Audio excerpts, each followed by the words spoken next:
Hey, what's up, everyone? Welcome to Take on the World TV. We got a fantastic show for you tonight. Before we jump into this really heavy show tonight, we wanted to talk to you guys quickly about the Take on the World conference. Nate was a speaker last year at Take on the World 18. So was Ian. Ian is going to be coming back, and if Lord willing, Nate will be back as well. I want you guys to go to takeontheworld19.com if you've not been there before. We have 30 plus speakers over 4 days covering 10 topics, including topics that we're going to be talking about tonight. So we're just going to jump right to this. We have two great guests. If you guys aren't familiar with them, Ian Chadrick and Nate Reynolds. And Nate, why don't we just lead right with you? What are we talking about tonight, and what's been going on? Well, I really appreciate you, first of all, Chris, for having me on. And for everyone, before we get started with this, I hope you guys just take a second to understand we're going to be talking about the real world. And we're not going to be pulling punches when it comes to the explicit nature of some of the aspects of what we're going to be talking about tonight. So I give that as a preface. We'll give another one probably as we go into a little bit more explicit content as well. But just be mindful of that for your audience.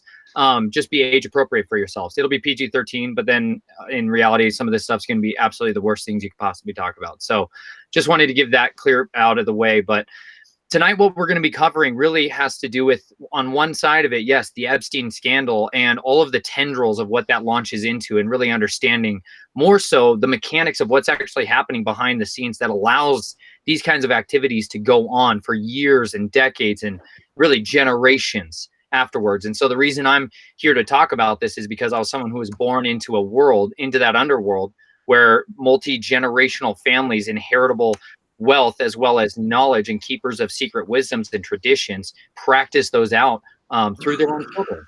And so we're going to be talking about things like, how do human trafficking organizations work? How do these rat lines work? What is it that allows these things to kind of prosper? And one of the main mechanical pieces of that is using children as assassins rather than using grown adults. And so this is something that has been a very closely guarded secret for a long time, but now is the time for that to come forward. And so it's a lot of what I talked about in my book, Snatched from the Flames, is my story of coming out of that world, what it's like to actually try to make your way out of the madness of that other world and trying to fight your way out and realizing it's inescapable. And so tonight, what we're going to talk about is not only the horrific nature and the reality of these things, but we're also going to talk about the escape and the path of what it takes to get people out of this, and its absolute commitment to your relationship with the living God. And I don't say that lightly. And it is no other God that'll save you, no other power or spirit that we're going to talk about as well. So really looking forward to it. Can't wait to have you on, Ian, as well. Really looking forward to you chiming in. Yeah, man, it's awesome to be here. We've been planning this for a long time, not necessarily the Epstein side of it, but talking about the dirty stuff. Yeah. So, Yeah. it's exciting. One thing that I wanted to say before you guys get started was, if you guys aren't familiar, obviously you may be hearing the Jeffrey Epstein case all plastered all over the news. Well, if we take it back to just a few years ago, when something came on the scene, burst onto the scene, which leaked through the Podesta emails, which was Pizzagate. When Pizzagate launched, if you guys aren't familiar, this was the exact reason we started to get that term that we all now know as fake news. Pizzagate was the sole reason behind all of that. From the, Comet Ping Pong, James Elephantis, all of these things that were taking place through the leaked emails of John Podesta. And if you guys aren't familiar with that case, and if you are familiar with that case and you've thrown it away and, just used what the media told us as fake news, this Jeffrey Epstein scandal is now giving credibility to what we all knew all along, which is dealing with satanic ritual abuse, pedophilia, all of these specific things that were going on. All the things that David Kiriko talks about in the documentary dealing with the Blue House in Indiana, to everything that Tom Dunn and Jared Cressman do through this detestable documentary. So these are things that aren't foreign to what we've been talking about for a long time. And now this is gaining the credibility because it is breaking news all across the world. So I just wanted to preface that before we started, if you're unfamiliar with all of these things behind the scenes, because they got labeled right away as fake news. And that's how they all get, swept right under a rug. Yeah. I'm trying to pull up a few things here so that I can have something to work with here, because it is kind of it's a super deep topic. With Pizzagate, you could talk about the information from Pizzagate for a really long time and never really get anywhere. It's almost overwhelming. There's so much stuff to deal with, and I think we have to circle back and just try to let's get some understanding of what it is that they're doing. Yeah, that they're doing exactly. I mean, there's a lot of different things. I mean, there's a trafficking aspect, there's the satanic ritual abuse aspect, and there's blackmail involved. There's this is elite government, deep state. If you want to just keep using that term, that's fine with me. Deep state. This is deep state war. This is how they do black operations. There's nothing fair about it. It's all blackmail. I mean, it works. Why would you change it? And this goes back to the Vatican. I mean, it goes before that. It goes way back. I mean, it's a tool that they've used for a long time. Well, and a huge piece of that, and one of the overarching things that I'm going to be addressing tonight is, where is it that this kind of idea of using your children as a profit scheme instead of allowing them to grow and to become what it is that they should be, right? It is that kind of twisted, corrupt mentality of seeing the innocence of a child and seeing that as dollar signs or seeing that as a commodity. And so how does that kind of mentality develop? And then how do you get to a place where you're scientifically, methodically shattering a child's mind to create multiple personalities, to allow each of these personalities to have different subsets, handlers, commanders, to allow this to propagate through then another generation? That's really the heart of this entire issue. Has to deal with dissociative identity disorder, has to do with the trauma, the spiritual, psychosexual trauma involved to shatter a mind and to create what is an undetectable mind-controlled slave. Right. Well, here, let's start with this, because we can take this. Let's just take this in sections and kind of do it that way. Let's see. So, not every one of these victims is satanically ritually abused, right?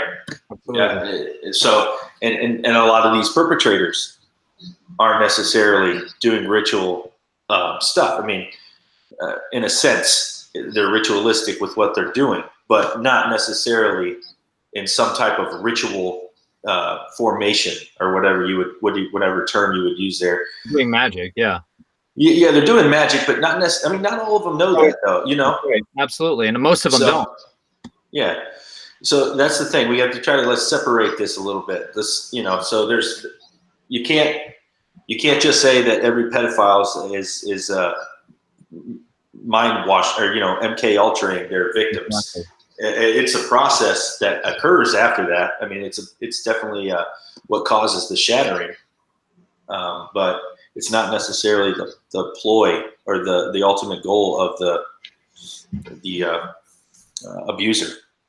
So let's separate that a little bit, and let's just talk about in general. Let's just go to the where have we seen this in history? Some of the major things that have happened. Clinton obviously was a womanizer. In the Clinton. The Clintons are the main focus of the WikiLeaks. Yeah, Podesta and that whole side of it. That in itself was Luciferian satanic rituals going on there. But I think we should start right off the bat. We titled this right off the bat Epstein, and if people aren't paying attention, because there's a lot of people who don't pay attention to mainstream news, don't know who Jeffrey Epstein is. What he's accused of, what he's done, and how far this goes and how deep it goes.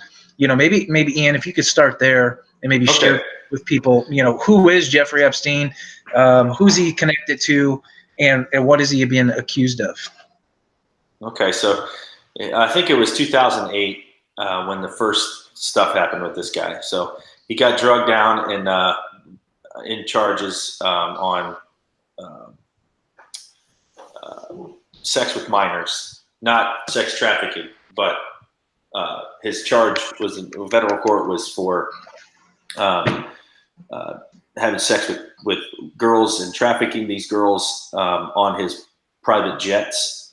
He titled the one jet the Lolita Express, and he has a private island where he would take these girls, and he gave them all jobs like masseuse, little assistants, caterers, and all that stuff. But there was a bunch of people involved in this thing, and there was I think 40 co-conspirators that were involved in this, and somehow, well, we know how the State Department is completely and utterly controlled by the Clintons and that dark cabal. If we'll just stick with that, this familiar term. But that cabal is not going to prosecute itself. I mean, these people have immunity. One of the things that's super interesting about this is, according to Larry Nichols, who used to be a fixer for the Clintons during their first two administrations, and he says that one of the first things that the Clintons did when they took office in '92 was fire all the U.S. prosecutors, United States prosecutors. There's 93 of them at the time. They fired them all and replaced them with their own guys. And then from that point on, they made it a point to not hire anyone unless they were a member of the bar.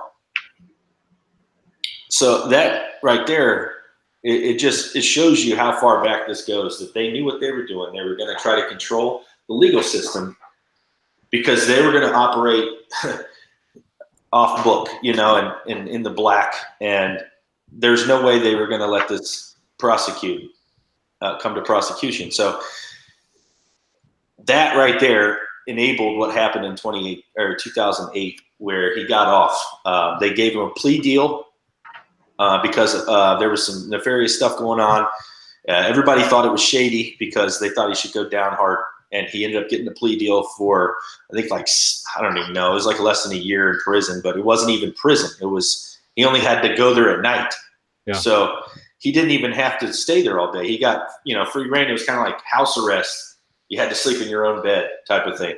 That's not even really, I never even heard of a prison like that, but apparently that's what he got. But part of the plea deal was that all the other 40 people that were involved in this got immunity.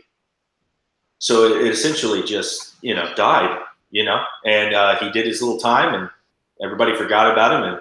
And all the while you've got Clinton and Trump even, these guys, the craziest part is that they're using this to bring down the left cabal. It's Trump versus them. But Trump is just as guilty in my book, as he said multiple times that Epstein's a great guy. He's a great friend. Really nice guy, went on his plane a bunch of times. And, it's crazy, man. But so this guy got off scot-free. Now it's coming out because they're taking down the sex trafficking networks. That's what they're doing. They're going to, right now, what is happening is they are weaponizing the light, if you would, the truth. They're using it to their advantage. They're going to use this to prop up the Republican Party by bringing down the corrupt liberals. And all this stuff with Pizzagate is going to, we go back to the Q movement. And it's still going on, by the way. I haven't been paying too much attention to Q lately, but he's still there, apparently. And they're waiting for this stuff to drop. And we're getting right there. I mean, I think this is the beginning because they're bringing him out again. Epstein's out in the limelight. He's going to go down for this. They've got it's set up to where he's going to go away for life, and he's going to roll on a bunch of people. Yeah. I don't know about the Clintons, man, honestly. Yeah. That's a big piece of this that people have to understand, that a lot of times what you'll see, people are looking right now at the fall guy, right? As horrible and as vilified as he is, right? At the end of the day, let me be very clear. Mr. Epstein is not the individual who is pulling the strings and running these organizations, okay? The world that they come from is set up as a dog-eat-dog world. And like you just said, it's literally set up on a premise of conspiracy, that we conspire together in order to achieve mutually beneficial goals.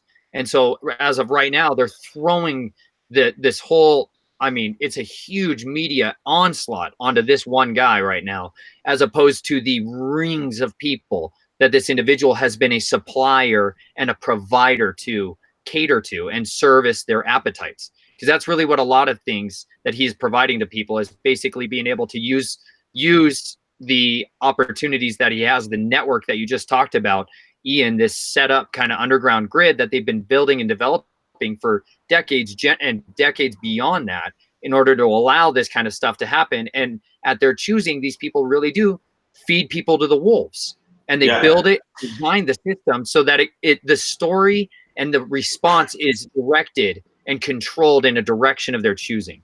Right. And that's, I mean, it's called a limited hangout. They're going to give just enough information out there to expose those people that they want to go down. They're going to cover and shield themselves from any, part of the reason I believe that it's taken so long, and they've been doing this for 3 years now, right? Bringing all these people in. There was, I think, a ridiculous amount of indictments. I want to say too many for it to be real, but it was over 12,000. Okay. That's an insane amount of indictments for, just different things. But it took them so long to do this. You don't think that they've already went through and picked out who can incriminate the people that they are looking to incriminate, and then kind of let the other ones go? You know what I mean? Kind of divert it, get rid of the evidence. I mean, he had 2 explosions on his islands. People are familiar. You can go and search Epstein Island, and you find this temple complex on his island, and that's gone. It blew up and burned. His private residence burned. This is the same thing the Clintons did when Hillary was indicted. They had all these mysterious fires at their properties, right? And they, I don't know what they claimed was happening, but it's a little suspicious. And these dark networks, this is blackmail. And let's talk about some of the people that are involved in this, because this is how you know it's blackmail. We're not just saying it's blackmail. That's what you can infer, is that these are blackmail rings. Okay, the child pornography, the sex with minors, the trafficking of these children through not only the sex trafficking part of it, but the international adoption agencies stealing kids from other countries, trafficking them for a profit. You've also got organ harvesting going on. I mean, the Clintons pretty much set up a hospital and all kinds of facilities over there after that tsunami or something in Haiti. Earthquake, yeah. Yeah, and they set this whole thing up, man, and they've been trafficking organs and all kinds of stuff from there. I mean, this is a big market for these things, and these people are poor, and so some of these people, it's definitely blackmail, because there's a guy that I can't think of his first name. His name's Acosta. And he's the one, you can look him up, just look up the last name, but he's the one in the news right now. He was the attorney at the time that gave the plea deal in the beginning in 2008. And he was saying, they were questioning him, saying, like, why in the world would you give him a plea deal?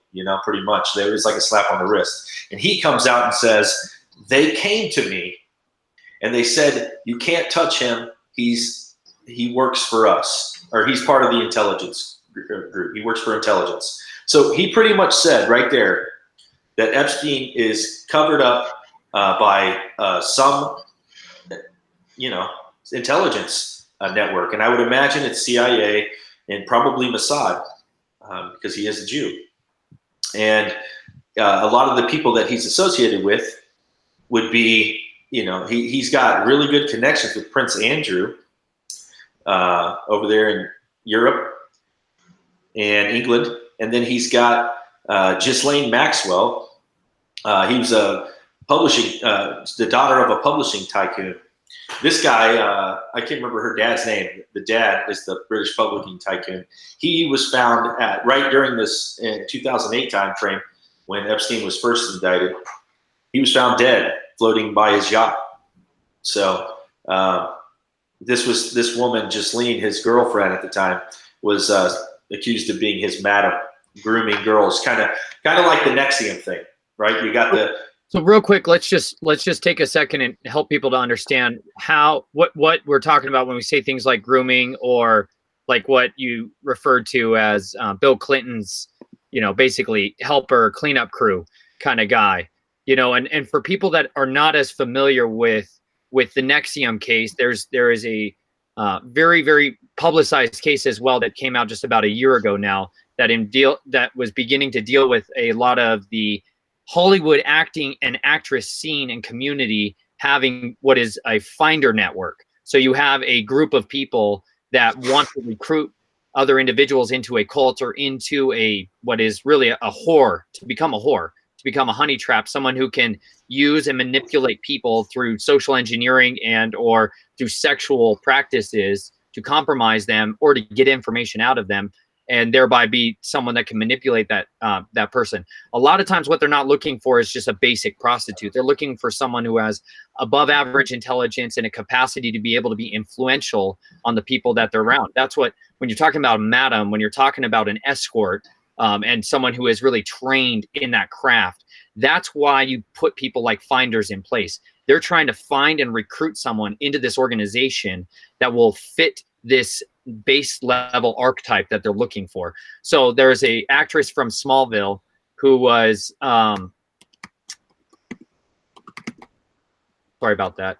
She was basically indicted suddenly and brought all these charges out that she is someone who is being used by this cult of people to recruit young women into it and be able to pump them into this trafficking organization that was indicting and basically indicating a lot of individuals that were doing this. Yeah. What do you guys think about some of those things that even Corey Feldman was talking about, specifically, since we're on the topic of Hollywood, of the ice cream, like the social club hangout for all the mid 80s teens, where a lot of this stuff was happening at the same time, during the 80s, late 80s, early 90s, through that like teens, little club, and all this recruiting, pedophilia, probably even trafficking to a degree. I think all that stuff is got to be connected somehow. Well, I mean, don't forget that the reason Hollywood was built and just developed really was because all these people that gathered together that liked their Nickelodeons. Nickelodeon was a peep show, right? Was early 1920s little peep shows and pornography productions. That's what a Nickelodeon is.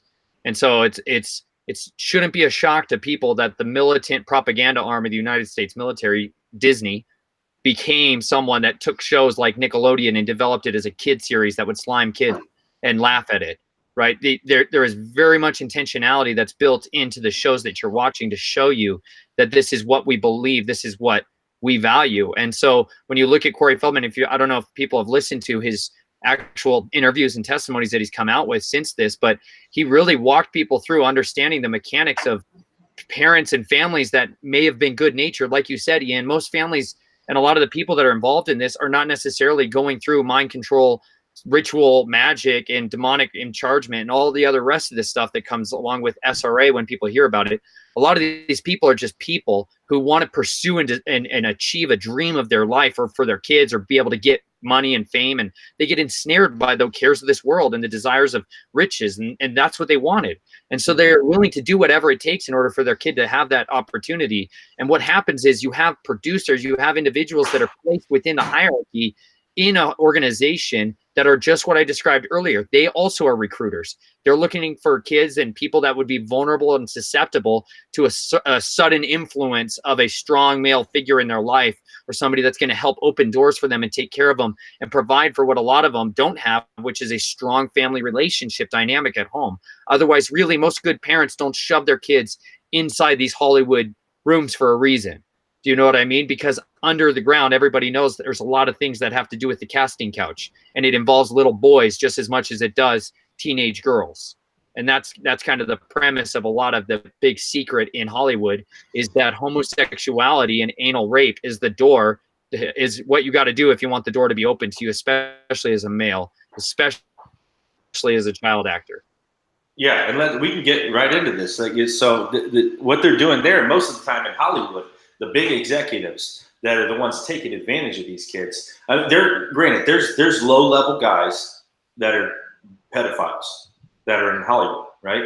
And then there are the upper echelon of these high level producers, right? The owners of stations and the owners of networks and big movie corporations and things like that. Those are the guys that allow the little guys to do their thing over here, and hoping that people pop out that are at another level. Like you said, they're looking for those elite level, the real smart people. There are people that they use just, baseline. And then there are people that stick out that can deal with the trauma on a different kind of level. And these people in Hollywood, a lot of them are working magic, and they know they're working magic, man. And I don't care what kind of magic, but Thelema, which is Crowley's magic, the operation of the will, and using sex magic. I mean, this is what Hollywood people are known for. We've seen it in their movies.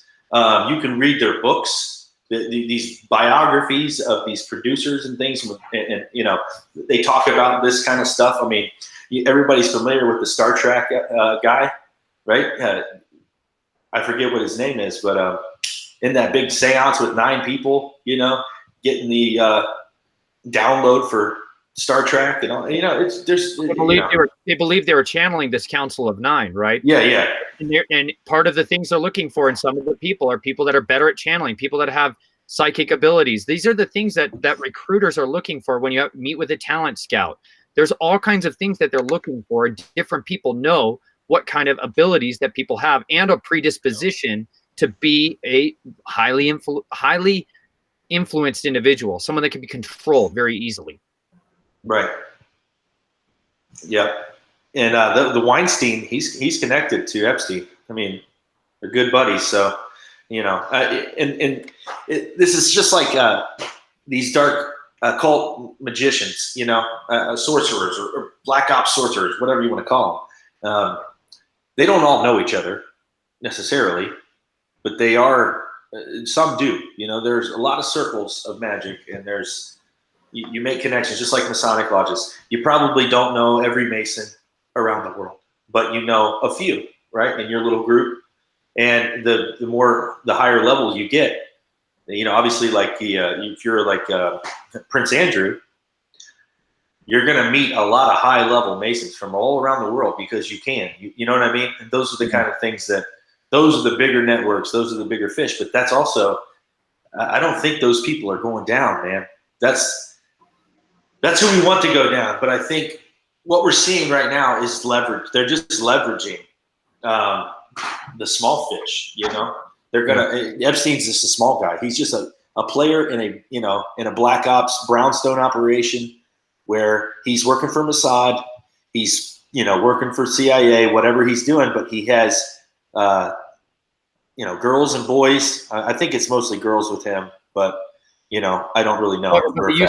But the use of his plane is something that is very, very important as well. Yeah. But having access to a private jet and your own private jet allows people to build what's internally within their own jets is cubbies, secret cubbies that you can use for trafficking, not just people, but little objects and things.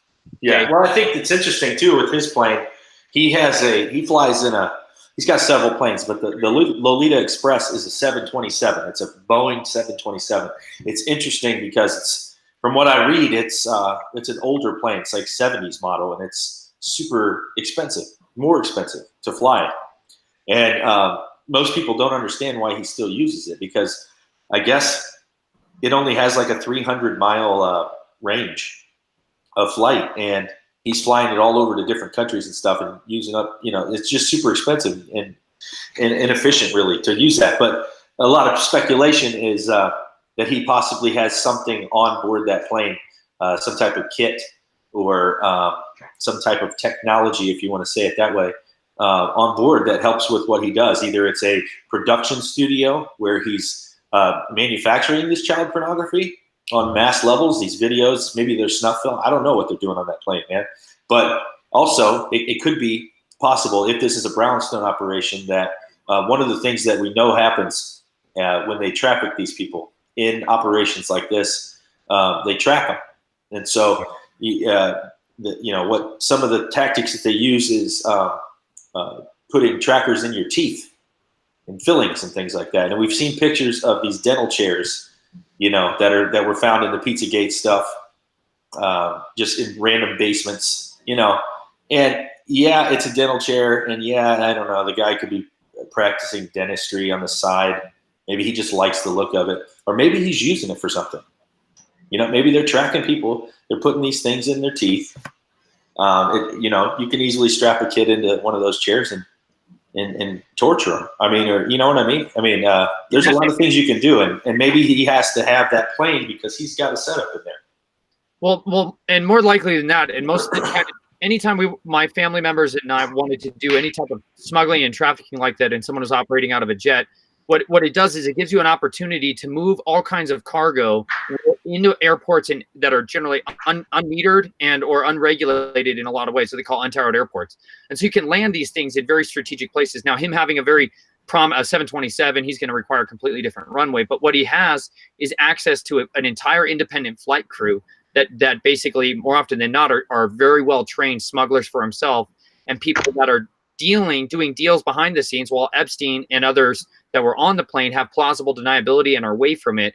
When everyone comes back on board, they get in the air. Now they're in international airspace, and then all of the toys and the whatever treatment, torture, whatever you want to actually get done happens while you're in flight. There's shorter flights that are scheduled stops to another destination where a cleanup crew is brought on board to clean up after that. And everything is self-contained within that system. So this is why a lot of folks really like the autonomy of private jets, because it allows them the freedom to practice international, madness in the air and then get away with it, because there is nobody that can prosecute in a lot of ways these crimes that occur over these airspaces, even if you try to bring charges against these individuals. And so this is a way they insulate themselves from a lot of these reprisals. Same thing that happens with yachts and people that are taking them out on boats as well. Yeah, yep, and that's so funny that you say that, because Ghislaine Maxwell, his ex-girlfriend, she's actually an activist right now, and she is, one of her little things that she's pushing for is to keep legislation on maritime law, which that goes into the international waters thing. What a weird thing to what a weird coincidence, It's just, and I actually just posted a video on the Holy Hand Grenade. That's my YouTube channel, and it's called "President Bill Clinton Has a Secret," and it's actually there was a investigative reporter named Jenny Moore. She went by the name Task Force, who was murdered last year, almost a year ago, because of her investigation into the pedo rings and the Clinton Foundation. So we're talking about the same exact group of people here. She's investigating. She found a whole bunch of stuff, and she was trying to reach out. She had been working with a guy named George Webb. You can find all his work. It's amazing work on YouTube. But she came out and she said, I got to find the right people to get this to, or they're going to kill me. Next thing you know, she's found dead in a hotel room, and her source, she had, no one knew who he was. We only knew him as a 26-year-old boy or man at the time, when he was accusing the Clintons of raping him, specifically Bill Clinton. And it was in the early 2000s. And so he was around 7 or 8 years old when it started. And he is giving testimony on the process, the grooming process, some of the different things that they used him for. And I only posted 20 minutes of it. And as far as I know, it's the only recording of it on YouTube right now. So you want to check that out. But one of the things that he says is that he was raped by Bill Clinton on a yacht during a ritual of some kind. He doesn't know what the ritual was. He describes something like a ritual, but he was 8 years old. He doesn't know what rituals are, really. And the next occurrence was when he was a little bit older, and he was involved in a blackmail operation where he was placed in the bed of some high-level executive bankers or something, and they produced a vial of blood and said, we got you guys on film, and we're going to be using this. You're going to be involved in a federal indictment soon. And so they made him have sex, first of all. Yeah. They definitely made him have sex with them, and then they told them and revealed to them the recording device as well as a vial of blood that is going to be used in the indictment of a crime, basically ahead of time. Yeah, and right there, that's leveraging something. You're telling them that's how you build a black book. So my family, the reason the Reynolds there's predominantly two main flows of wealth that come into the Reynolds bloodline. They come through the metals group right now, the Reynolds group, that they're metal, aluminum, anything you guys can blame your nightmares on when it comes to like hydrofluorosilicic acid, fluoride in your water, toothpaste, all of the poisons that are put in our digestive health, all these digestive rotting antacids that they put everything, all that comes from the aluminum production and byproduct waste of aluminum being made.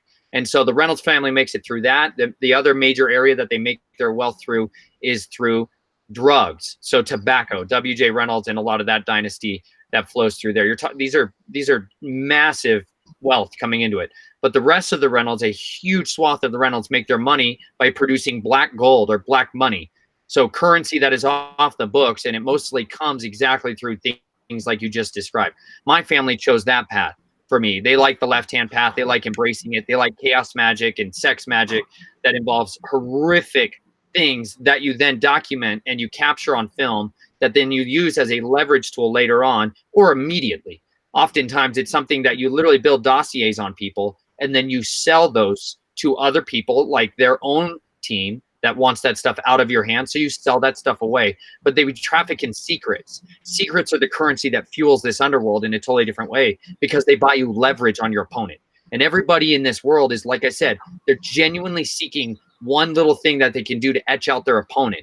And so they're willing to pay with their own secrets or their own little currency in order to achieve this. Yeah, absolutely. Absolutely. Oh, man. And, I don't know much about what's going on with this, but this is connected to the Epstein thing.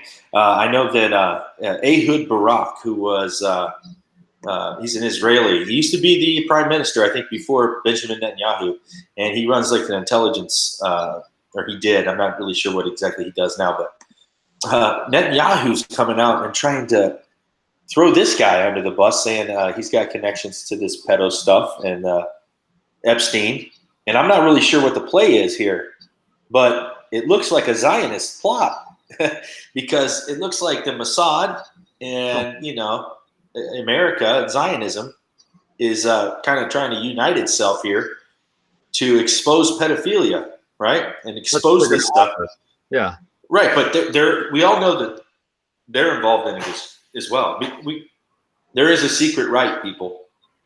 It's not the left-handed cabal that's responsible for all the darkness in the world, like Trump is saying and like Q is saying.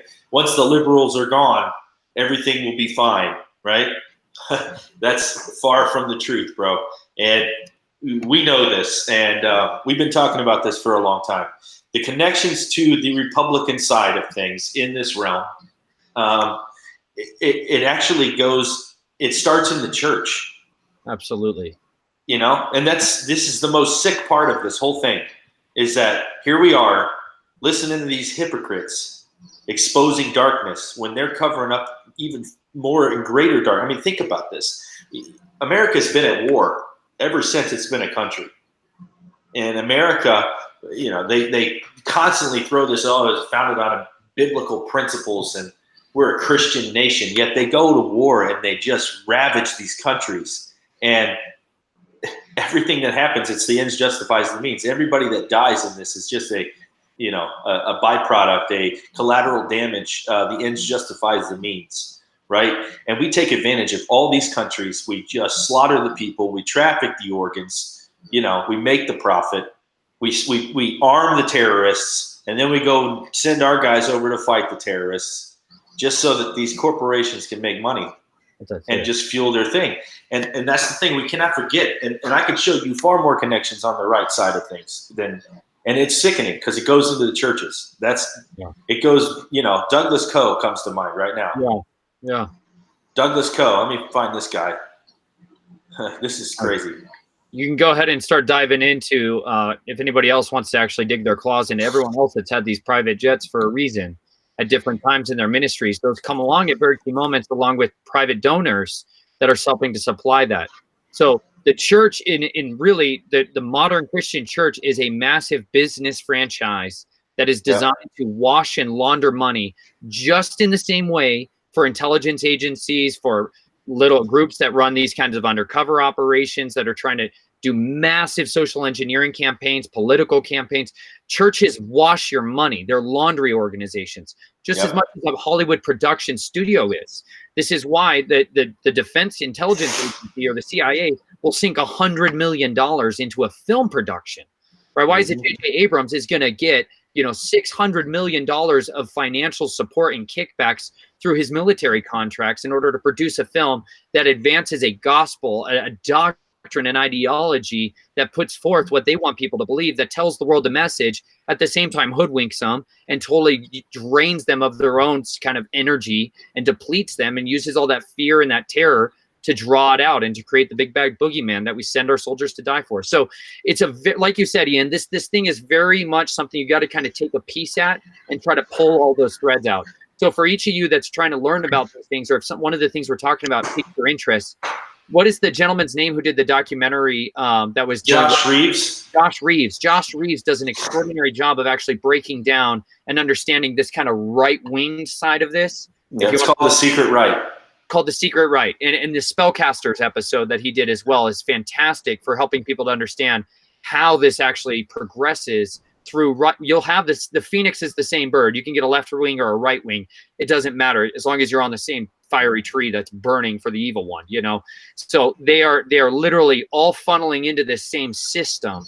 They come at it from one side that does believe they're inherently the keepers of light, and the other side that openly embraces the darkness. Like when you get into Crowley and to get into what it is that they're talking about, they're degrading, debasing themselves in order to feed off that energy. Well, so too are the people that on one side of it, they're building all the hospitals, they're building all the churches, they're growing huge, massive groups of following that are doing good out there. Well, that good, all it's doing is the wickedness and the vile things they do in secret.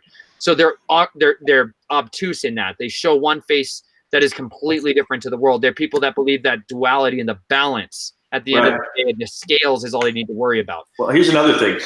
This is the Zionist connection here. These guys that are behind all that stuff, they've got, for one thing, let's just take Masonic tradition for right now. In the Masonic lodges, the one thing that you need to know is that they're all working towards something called the great work of a Mason. And that is, they're the builders. And so one thing that is interesting to know is that their great work, they believe, is to fulfill the prophecy of Revelation. They consider the whole book of Revelation. They don't attribute it to John. They give credit to someone else. I can't think of the name of the guy. But what they say is that it was a prophecy given to him. And that was their duty as builders to build them. They're building the third temple. And so when we look at what's happening right now in the world and we think to ourselves, wow, this is weird. We're getting close to the end. We're starting to see all this stuff come to pass. And, it's on purpose. They're building it. They believe that it is their mission to build this, whatever that is, and all the darkness that the beast system is. You can go a lot of directions. There's a lot of theories on it. The temple building, all these different things that are coming about now. This is their plan. This is the great work. So there's a left and a right that will merge at some point. Like Nathan said, they're two wings of the same bird, two sides of the same coin. And the thing is, what they're doing right now is trying to do what they always do, right? They're using Hegelian dialectic, but they're also doing they're making you choose between one or this thing or this thing. There's only two choices: either you're in or you're out. You vote for Obama or you're a racist. You know what I mean? This is what they're doing. They're making you choose right now that the left is bad and the right is good, right? Yeah. And that by eliminating this dark cabal, all darkness will be gone and there will only be light. Well, and people are going, at the end of the day, like you have to understand what they're going to reveal. This is the time of the apocalypse. Okay. That means revelation. There's going to be 2 revelations at the end of the day. One of them is going to be a revelation of the beast incarnate. And you're going to see the 2 beasts, the beast of the sea, the beast of the land. All this stuff is going to happen. And all the evil, everything they've ever done in secret is going to be brought to the light. That's like a prophecy that the Messiah himself said for a reason and was reiterated over and over again. Listen, no matter what you think you did in your chambers, in your secret places, in your groves, on your yachts, in your planes, all of it is going to get brought out. Okay. And as much as these people believe that they control those black books, that they know where the secrets are and the bodies are, and they've got plausible deniability, they cannot hide those secrets. And genuinely, all of them are going to be revealed. And people will demand blood. People are going to be frenzied and furious when they absolutely they're going to see with their eyes lots of kids being mutilated and tortured and the skin torn off their bodies and eaten, in order to see and understand that this is a reality, and people are going to lose their minds, right? And it's what they're going to do with that response. They're going to manage that, and they're going to direct it in the areas of their choosing. And so it's always the most dangerous time, is as people are starting to really get their hands on something, is seeing where they're going to try to push that energy and that momentum. Because like you said, these people, when you want to go into masonry and what they're believing, that yes, they're going to ultimately reincarnate, right? Apollyon. Right? That he will come. Well, if you go to OTO and if you go to look at what Crowley is teaching in chaos magic and Typhonia's, like the Order of the Typhoon and some of his prodigies that came from him, they're all talking about Typhon, the god over the pit, right? And you can how to summon them. And these people are all seeking to raise the same beast. At the end of the day, one people do it through good works and one people do it through evil works. Right. And they call it the demiurge. That's exactly right. Yeah, but that people need to understand their ideology, because it'll help you to have a window to understand why they do what they do. We're commanded to be not ignorant of the devil's schemes. Like you're commanded not to. Like you're being disobedient when you ignore this stuff. Now you're ignorant and the blood's on your own head for it. And you've got to be ready to make a decision for what are you going to do with this kind of information, because it's coming to the surface and you're going to have to deal with it, because it's going to be in your face. You can go on Netflix right now and watch people doing chaos sex magic, and they're heralding it as a beautiful, wonderful thing. And they'll take you through all of these things. So it's time for people to really wake up to this. Yeah, Chris. Yeah, they watch this stuff. Oh, sorry. Well, finish that thought, but come back to this, because you guys are talking about the church, and I had to ask you guys this about, there was a case in Australia, a satanic ritual abuse case, and it was a very high profile case in regards to the people that were mentioned. And one of them was Billy Graham was mentioned in this. And I don't know if you guys know much about that, if you can touch on that. And also, because we're also talking about the connections of Aleister Crowley, and if we're going to talk about mainstream church, we can talk a little bit about the Catholic Church in regards of they came directly from Kinsey and some of those aspects, and why we see such an epidemic of pedophilia in regards of the Catholic Church as well. So those are some thoughts that I had, and I saw some in some other aspects of the comments. So just throwing that out there. So finish, Ian. No, that's fine. I was going to go back to that anyway. So I mentioned Douglas Coe, and I'm going to show you a little bit about where this got into the church. Okay, and this is not where it got in, but this is a person that is very prominent in that realm of the black operations within the church, and the face of the church that no one sees, right? So when you got to understand something really quick though too, is these people are not like Satanists, and then Christians as well. And they don't necessarily believe that they're following Satan, and then lying to you necessarily. They have been fed false doctrine. And one of the doctrines that's infiltrated is that you are the Christ. Okay? So this is Gnostic teaching. And so they believe that they are the Christ, and that once they attain this knowledge that they create, the Christ is a consciousness level, right? It's a collective mind that comes together. And once you are enlightened and you reach there, you're a member of the Christ. And so that they read the scriptures and they believe that they are the Christ. Okay. Now there's a difference, because we believe we have the power and we're saved by Christ. He comes to dwell in us. We have to ask him to come in us, and we are not him. We do things by his power, not our own, right? So there's a slight difference there. Well, it's a big difference, but you see how easy it is to speak in lingo, church lingo, and fool people, right? Yeah, that's what I'm trying to get at here. And look at this guy, Douglas Coe. So he is the director of, or he passed away now just recently, something called the Fellowship, also known as the Family of the Friends of Christ, or Friends in Christ. He started the prayer breakfast at the White House, the DC prayer breakfast that everyone that's been a part of any church knows that your pastor gets invited to go to this prayer breakfast, the National Prayer Breakfast. And he's, Coe was named the 25th most influential evangelical in the United States by Time magazine. That's the same magazine that named Alefantis as one of the 50 most influential people as well. Alefantis, a pizza owner, Ping Pong Pizza, and a art dealer, which art enthusiast. He was pretty much really crappy at art, but so there's something to that. This guy, he has a giant organization called the Fellowship, right? And they do missions work. So they're in a lot of countries, man. And he was mentored by Billy Graham.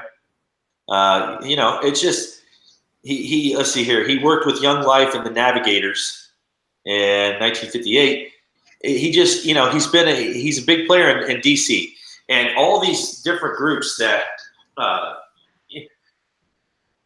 they want to divert their funds to 501c3s, right?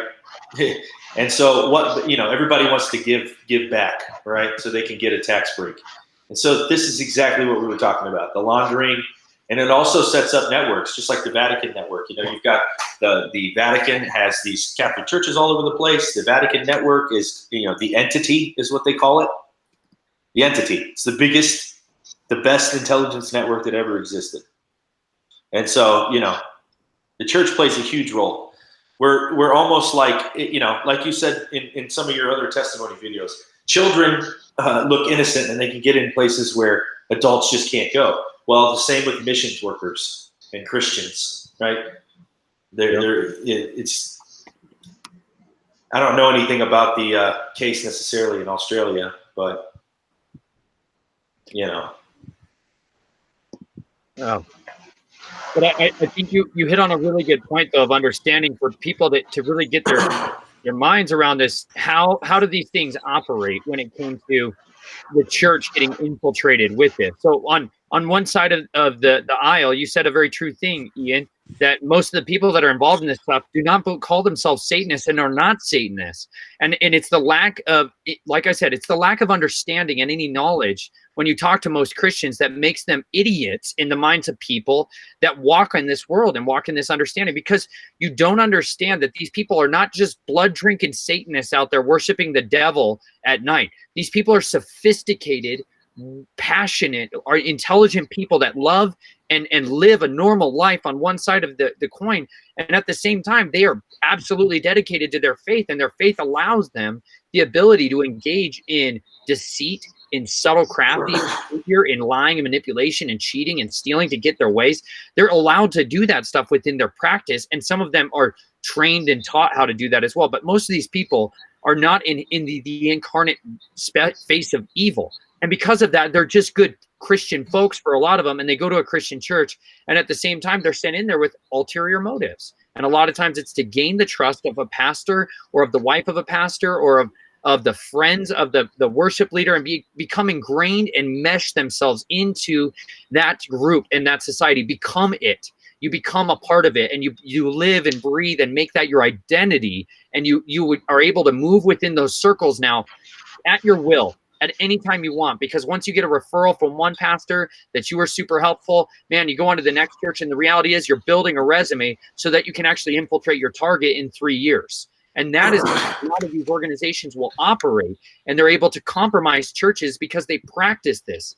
It is something that they do with regularity and consistency, so that way you can make sure that at the key moment when a church has major decisions to make, they make the decisions that you want them to make, and you don't have to pull out the blackmail evidence against them. Does that make sense? Absolutely. It is not always that these pastors have had sex with kids and now they can't do what they need to do in their church. It's not like that most of the time. I can tell you something from personal experience and just being involved in a lot of churches as a kid. I was raised in the church. I've been to several. I understand a little bit of the politics and how it goes. And as bad as it hurts me to say this, a lot of times some of the smaller churches, and we're not talking mega churches now, but I think it would fit well with that as well. But donors are people that pay tithes, right? That's the livelihood of the pastor at churches. And you're going to want, like, say you have, a congregation of 400 people, and you have 4 guys that give 80% of your budget. Those 4 guys are getting special treatment because you don't want them to go anywhere. You're going to lose a big sum of money. And that's how we've been raised. I mean, we've been raised that this is the church system that we're supposed to be operating on. This is what the Bible talks about when it says the church. It means the building, and it means, we can say it doesn't mean the building, yet everything that we do is about the building. We're a ministry, yet only 10% of our funds go to ministry. The rest is to allow the ministry to have a place of existence. And it's a slippery slope that we've come to the edge of this now, and we need to wake up from this stuff. And this is the kind of thing that it allows. And another thing is that I believe that Christians are taught, they're not taught the truth of the scripture for the most part. They don't read it on their own. They don't, I'm not saying every Christian, okay? Yeah. There's a lot of people out there that don't read their scriptures. They aren't taught sound doctrine. They're weak, It makes them easily to be deceived. Well, they don't want to believe. When you tell them their comfort zone is about to be attacked and this stuff's really going on, they think there ain't no way. My God wouldn't allow that to happen. Right. It's not that. It's that they're allowing it to happen. Right. They don't know. Allow these things to happen. Like I grew up in the same church. You know what I mean? I was taken into there by my own family members who I had to live with. I was living with my own abuser in order to be continually, perpetually reminded of the fact that I was a slave. And at the same time, my pastor was. I talk about this story in the book. That my family was dealing with such horrific spiritual warfare that they invited our pastor in, who my dad was very good friends with, into the house of a home where this kind of activities, absolute incest, bad stuff going on.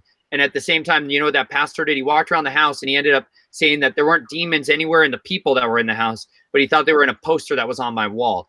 And it totally missed the forest for the trees. Do you understand what I mean? Yeah, I do.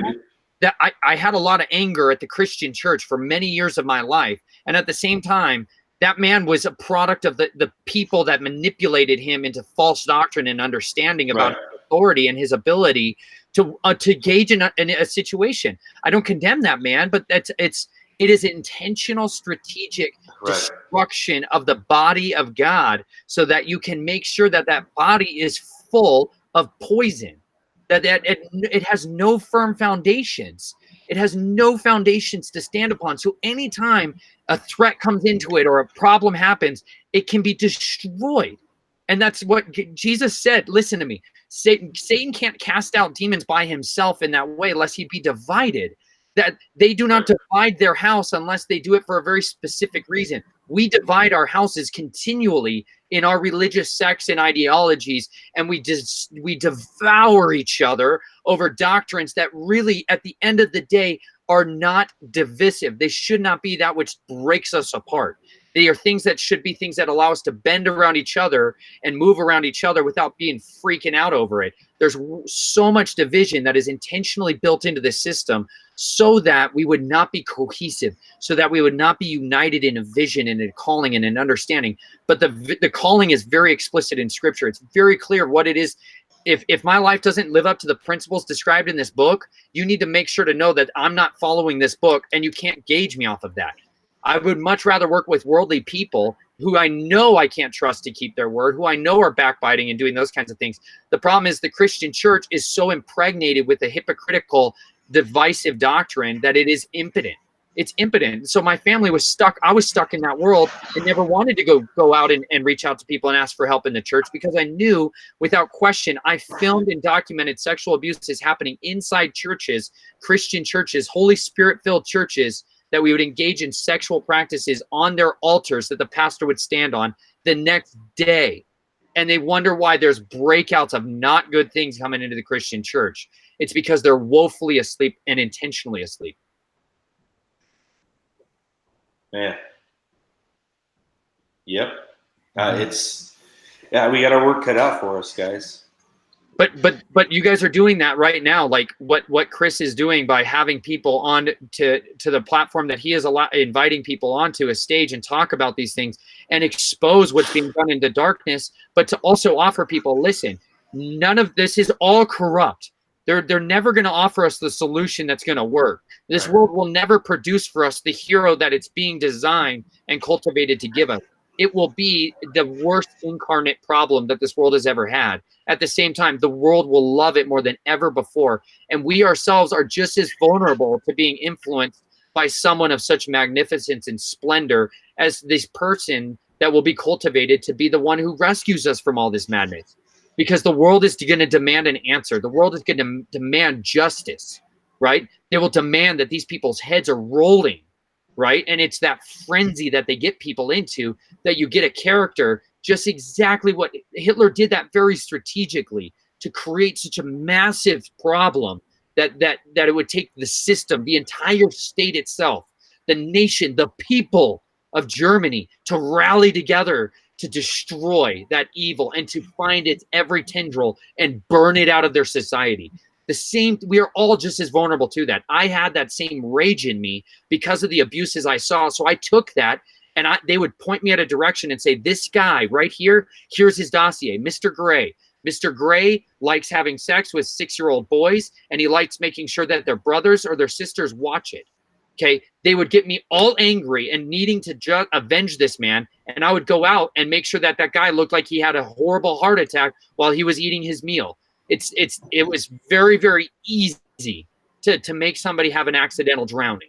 Do you know what I'm saying here? Like, you do that because you're finally getting to deal with all that anger and that rage that's in people for horrible things, for what is genuine evil incarnate in the flesh, and you demand it to be stopped. That's supposed to be put down. You don't deal with that stuff. You cut the head off of the snake that's doing that kind of behavior. And so because of that, I didn't see the Christian church, I didn't see a godly movement that was offering me a better option to deal with this problem out there in the world.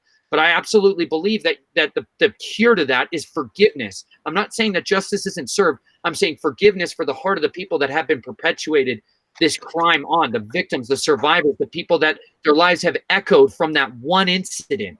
That one time someone had to deal with this stuff or had their innocence stolen, that ripple is still affecting their every thing in their life.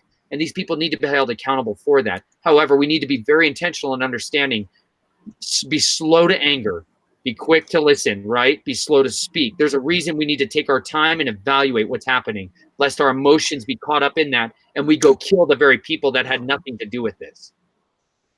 Mm-hmm. Yeah.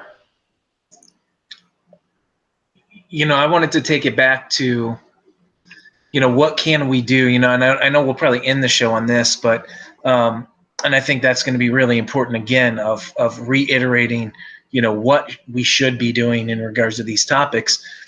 I'm often reminded of, how quickly the media, wants to throw these things out. Yeah, we talked already about, how fake news came on the scene, but this is already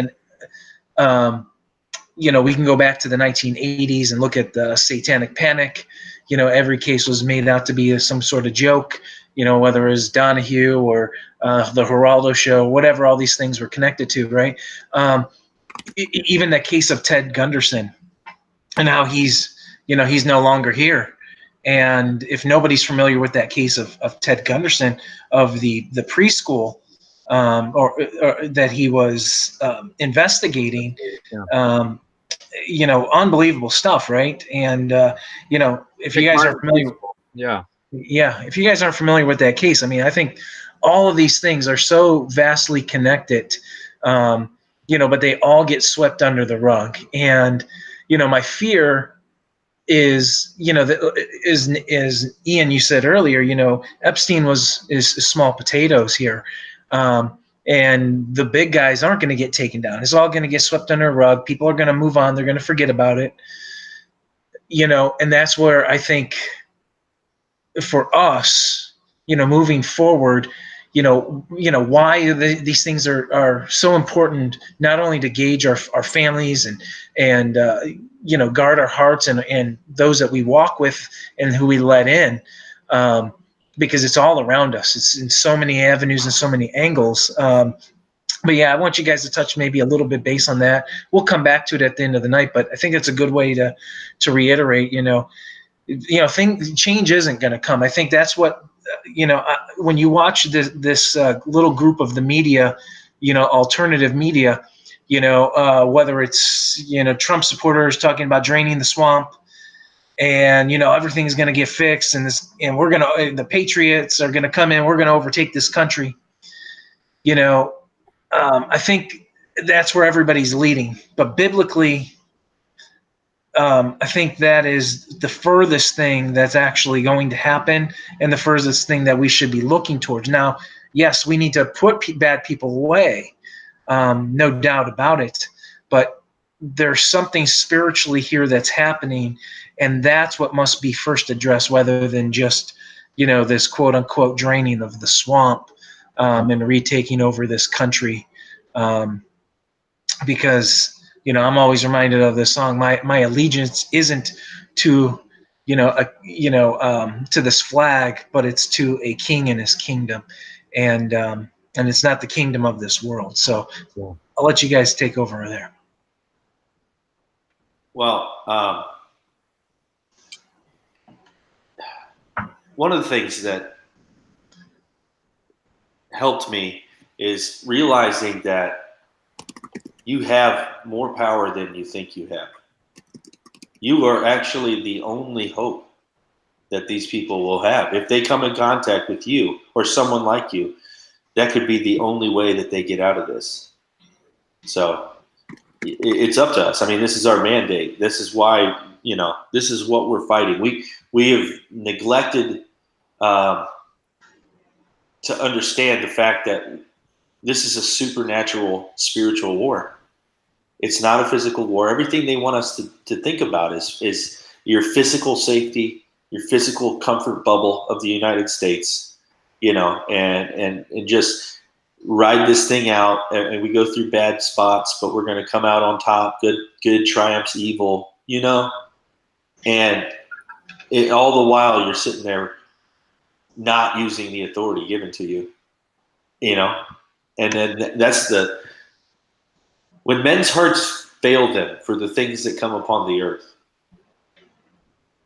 what are you going to do about that? Is your heart going to be one of the ones that fails because you've never tried to operate in the authority given to you? Have you never told a demon to leave? Have you ever talked to someone and ever been around anyone that struggles with drug addiction, or pornography addictions? Have you ever talked to anyone about their problems and shared with them and prayed with them? Have you ever done any of that stuff? You understand what spiritual warfare is? That's what we have to understand. We need to learn what we think we already knew, We don't know what spiritual warfare is. We don't operate in the metaphysical. We operate in this, physical. We don't even know about the metaphysical. That's part of the scientism cover up. They've hidden the reality of where we live, and we can't understand how this place works with the science that we have. But we believe the Bible, and the Bible is a metaphysical book. Yeah. We just think it's, metaphors. Well, you're metaphorically encountering some very disgusting pedophilia. You know what I mean? These are real things that we're dealing with. This is a real sick, nasty environment that's coming to light, and hopefully it wakes up the church. And you know, abortion, this whole I mean, all of this stuff would never have happened if we had stood up in the very beginning and said, "You're not doing this crap here." You know, one person, two people, make a scene, do what you can in your city. You know, and I'm not saying that no one ever did anything like that. It's just we feel helpless because we're so small in number. It seems like, right? But every time you know, God did something, He did it with the fewest. That's right. And the weakest. And that's what, like, that's how the Father gets the glory, right? Like, right. I gave a talk at a conference called Truth Quest Calgary. You can go to my YouTube channel, Nathan Reynolds, and see that talk. But I talk exactly about what you're saying, Ian. I'm giving people a lot more practical things of what it is we're supposed to do with all this information. At the end of the day, like, it is the power of testimony. It says in Revelation 12:11 that the enemy we're talking about, the real enemy, right? Like when we talk about like the dragon of old, right? That serpent, the devil, the one who truly is the grand architect behind so much of this evil that we're discussing here today. Okay, there is a real incarnate individual created being that is the dragon. Okay, like that's a real enemy that it says that stalks in the darkness, seeking people to devour. Like, he's not speaking metaphorically. These things feed off of us. They feed off of our life, off of our emotions, off of our will, off of our joys, our sufferings, our despair. They're emotional, spiritual vampires. And their people, their children, are image bearers of that. They keep that ideology, that identity at the core of themselves. And it propagates out, and we can know them by their fruits. We are supposed to be fruit inspectors. We're supposed to be able to judge and know a man by the fruits of his actions and the things that he produces in his life. Go look at their marriages. Go look at their relationships around them. Go evaluate people by their fruits. Each and every one of us is accountable to be seeking not to be ignorant of the devil's schemes, to making sure that we understand the true heart of the gospel and the message of redemption and deliverance that is available to anyone who calls on the name of the Most High God, that can be delivered. Any one of you has been anointed and set apart by the living God. If you call on him and you desire to walk with him, that he will give you the same authority to drive out demons, to heal the sick, to bring sight to the blind, and to remove these scales of the eyes, these dragony scales over the eyes, that it says the God of this age has blinded the hearts and the minds of unbelievers so they cannot know the truth. So are you interceding and praying for people, asking God to remove those things that have hindered them from knowing the truth, to bring people into their life who can show them the truth? If it's not from us, we'll ask the Father to bring somebody into their life that they can hear it from. I get it. Most of our parents don't want to hear it from you or I. They could care less what you found out to be true. The vast majority of the times, if it changes your social dynamic, they don't want to hear it because it pops that bubble. Okay? Right. You need to be patient with people. It says in the book of Jude, be patient with those who doubt. Be patient with those who doubt. We need to be patient with these people. We need to genuinely love them more than we hate their evil. Do you understand what I'm saying when I say that? Because the power of the kingdom of God flows through us when we're not being defiled by the stream of iniquity or the stream of the enemy. And that stream gets interlaced with us when we're in anger, when we're in that bitterness, we're in that hatred, when we want that bloodlust and that murderous rage. When we're flowing in that kingdom, we cannot be following the kingdom of God. We need to be willing to pray for these people. We need to be willing to ask the Father to deliver them, to ask God to let everything they've done in secret be revealed, to ask him to bring healing to these people's minds. I have had conversations with people that are on TV on an everyday basis who live in this world, and at the same time, they are lonely and despairing like I can't even tell you. They live in hopelessness. They live in hopelessness because they've not seen the power of a better option. They've not seen there's a better option out there. And they need to see that power is not through us, but it's the one who loves us and in spite of us moves powerfully through us and brings people healing in their life. So many of these people would be glad to follow the living God if only they saw his people walk in the authority that they read about in the book that they talk about. Do you know what I'm saying? People are looking at believers every day of your life. Everybody, no matter how small you think your sphere of influence is, how many people that would actually listen to what you have to say, you still have people in your life. You still have people that have been entrusted to you that you could speak into. The enemy is defeated by the blood of the Lamb, the the words of our testimony and not loving our lives even unto death. And it's that third one, not loving our life even unto death, that helps to break away the fear of men and allows us to love them enough to be willing to bring some of this information to them in appropriate ways with the understanding where that person is at, but bring people your testimony of what you've come to know as truth and of what it's done in your life. Because at the end of the day, if the Prince of Peace is not in your heart, they're going to know that. And if you're full of fear and if you're full of the doom and gloom and the despair and the hopelessness and the end of the world is tomorrow, like when it's right there, that feeling that we can all get in, man, there are people who are living their lives in quiet desperation, waiting for someone to have an exceptional conviction in their heart, to love them enough to talk to them about what it is that their life is, why it is they believe what they believe, and to live out their life in accordance with those beliefs so that they're a person of character and conviction. This world wants that, but we have to give them what it is that they truly need, which is the cure, which comes through repentance and with a holy set apart life following after the God who made them. Mm-hmm. We got to be bold. And you just said the end of the world is tomorrow, and I thought the kingdom of God is now. That's exactly right, man. Right. Exactly right. So yeah. You know, I wanted to say something real quick, Yeah. and I wanted to speak to Bible believers really quick, because there are so many people out there that are in the church who want to do exactly what the world does, whether label the things that we're talking about today as fake news, satanic panic. You know, when we start talking about some of the really horrific things that are going on, the things that Tom Dunn, Jared Cressman do, they get it all the time. You know, people deny. You know, Nathan, you get it as well. You know, people want to say, you know, your story is fake, or they want to, you know, underplay the role of spiritual warfare and undermine the most detestable things that are taking place, that are all found in Scripture. Every single one of these things that we're talking about was all in Scripture.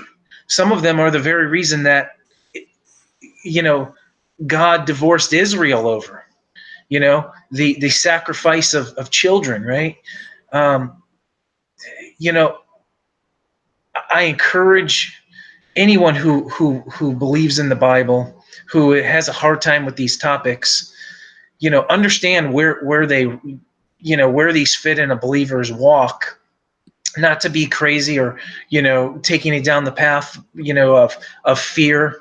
Because I think if we take it to fear and obsession is absolutely the wrong thing. But to negate these things is absolutely wrong and absolutely undermining of all of those that are on the front lines in this spiritual warfare, you know, that are on the front lines dealing with, you know, occults, you know, secret societies, all these things that are dealing with high level, you know, pedophilia, high level, you know, satanic ritual abuse. And yet you're probably undermining all those things while supporting them without even knowing. And these topics are so important, in my opinion, because they allow us to know what world we walk in and guard our families, guard the things we watch, guard the things that we surround ourselves with, because they love symbology. They love, you know, hidden things. And yet we aren't even training up our children to know these things. And we send them out there, and before long, they're involved in things that are secondary to these things, but come from these things. So that's my, you know, really challenge is, you know, if you believe in the Bible, know that there, you know, there is nothing new under the sun. You know, all those things that happen in Scripture are still happening today. They may be masked and disguised, and they may be in a pretty nice little pretty bow that you don't recognize them, but they're all still going on. Yes, even child sacrifice, consumption of children, all of these things, they are still taking place. Absolutely.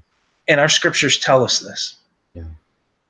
Yeah. Actually, if you guys don't mind, we could go back into some of the lies that have come out of this, right? Let's go back into this. I want to bring up something that's pretty fun to bring up right now, especially on this channel, right? Let's talk about To the Stars Academy. You familiar with that, Chris? Yeah, oh yeah. Well, you know the connection here with Yeah. Podesta Mhm. and Epstein, all these guys. These let me just read through this. To the Stars Academy is something that the same cabal that we're supposedly taking down right now with the Epstein stuff and the Hillary Clinton WikiLeaks scandals was going to work a process of disclosure, alien disclosure, and it was all supposed to hinge on the fact of Hillary becoming the president. And so they had already worked all this. 2016 was going to be the year, and then Trump won, and they had to reformat and everything. And then the WikiLeaks drops, and Podesta, who was the so Tom DeLonge, he's the co-founder of this place with Podesta. But Podesta was and he's from a band, and he's from yeah. Right. Tom DeLonge is from Blink-182 and Angels and Airwaves. And everybody thought it was super weird that why is this guy going to be the disclosure guy? But I think, yeah, it's pretty safe to say he grew up in Hollywood, LA area. Blink-182 could be a reference to something. Angels and Airwaves, I don't think I have to explain that one. But yeah, so it could be something with Monarch, Project Monarch, something like that. I don't really know. He could just be a complete moron and not know what's happening or what he's being used to do. But Podesta was the insider on this. They kept saying they didn't ever tell who it was, but he had this high-level insider in D.C. that was putting all this stuff together for disclosure. Podesta ends up being his guy. Well, WikiLeaks kind of set that back, right? Well, yeah. They removed Podesta from the webpage. He's still a consultant, just off book. But the guys they replaced him with are hilarious. Okay, so you got Jim Semivan. He's the vice president of operations. He is he's in retirement supposedly. He's now just a private consultant for the intelligence community, but he was a intelligence like chief or something for 35 years. Okay, counterintelligence, which is propaganda. Okay, the next guy is Dr. Hal Puthoff, president of science and technology for this To the Stars Academy. He wrote a bunch of books on laser propulsion. He worked for Stanford University and SRI International, a bunch of different stuff. Now he advises NASA. Lifetime intelligence career. Okay, then you got Steve Justice, Chief Operating Officer, Aerospace Division Director. Also, Lockheed Martin development programs, worked at Skunk Works for 31 years. Then you have Luis Elizondo. Okay, this is a school. Remember that. This is To the Stars Academy. And they have a Director of Global Security. I don't understand that, but this guy is a career intelligence officer as well. Real quick, for people who don't know, Skunk Works is the black operations, one of the black operations divisions within what is Martin Marietta, Lockheed Martin, that kind of vein of it. This is where you get a lot of this evolution of stealth aircraft in the United States Air Force that came through, the F-117 Nighthawk, the SR-71, right, the U-2 spy plane, a lot of these really secret. X-35. Yeah, and if you go back to where do these engineers and these architects get these drawing plans, what you're going to find is people that are engaging in magical practices and working in order to have contact with extra dimensionals or interdimensionals to allow them downloads for this type of information. So as much as we want to try to separate the fact that this is not just people making decisions, these are people under the influence, the perpetual influence of spiritual entities that work within these departments of organizations very openly when you're within those, that then have ripples out into society and it comes back in. All right, look at this guy. So Chris Mellon, National Security Affairs Advisor, and he was the let's see, what is he right here? He had something to do with Clinton and Bush. Oh yeah, here we go. Deputy Assistant Secretary of Defense of Intelligence for Clinton and Bush. So okay, what I'm getting at here is all these guys are high level intelligence, counterintelligence, spies. and they're really good at lying. That's how they got there, right? These are the guys pushing this, the alien stuff, right? The contact that we've made and the helpers, right? So when you go back to the advancement in technology, every single one of these guys that got these breakthroughs were given it in a dream or, some type of ritual where they conjured something and they did it in automatic writing. They were given this, right? When you go back to the Nazis and you ask them how'd they get so far in their rocket program, right? This is what they asked them during Paperclip. How do you get so far in your rocket program? They said, we had help, okay, from extra-dimensional beings. That's what they said. So there are people out there. There's another guy associated with this To the Stars Academy. He's a well-known author and supposedly a truther, right? Fringe researcher named Peter Levenda. Peter Levenda is a high-level OTO member, openly practices witchcraft and occult workings. And these guys, they don't mind doing the sacrifices that are required to do this stuff. This is all part of the game. Something, it's the sacrifice that has to be made for the advancement of mankind. And, that is open in the doctrines of OTO. Like if you guys don't understand, it literally says the most powerful energy source for a ritual is a blonde-haired, blue-eyed boy of 9 years old or younger. A child of innocence is the purest form of energy for any of these encounters. Okay. So that's when we say things like, oh, these people are practitioners of OTO.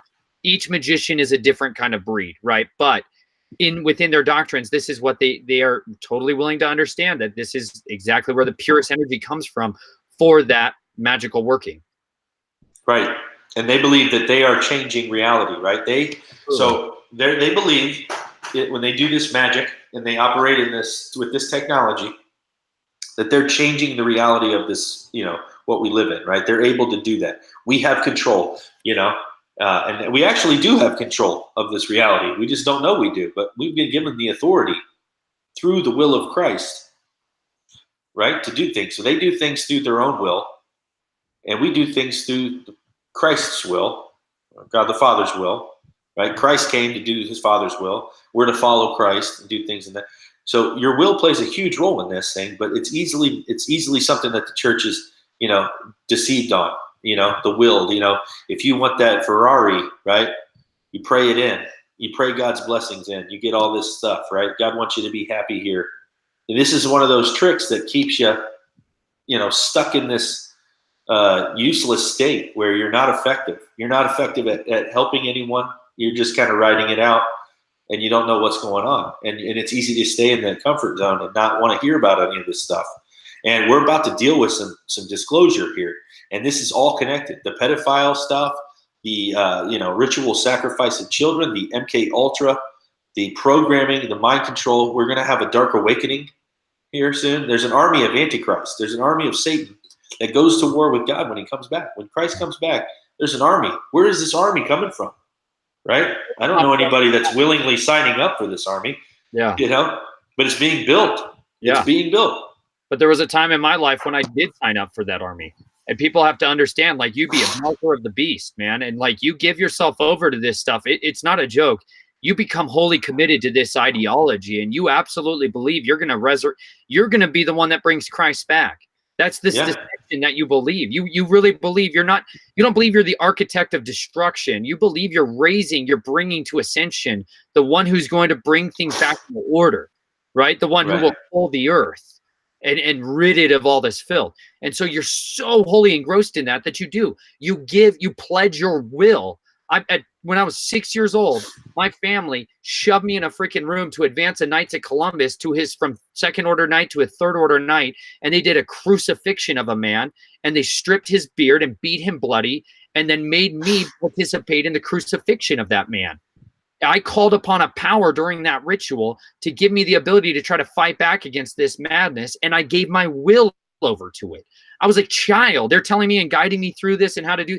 You're so easily manipulated in that instance, but you absolutely do give your will to another spirit, and it will give you powers and abilities instantly, on demand. like better than anything this world could ever offer you when it comes to a drug, a high, an ability. You can have this limitless power that gets into you and infects you, and you become wholly addicted to it. And what you realize it's a parasite that requires feeding. And you have to feed this thing emotional energy. You have to feed this thing constantly, whatever it is its source of life is. For me, it was death. It was bloodshed.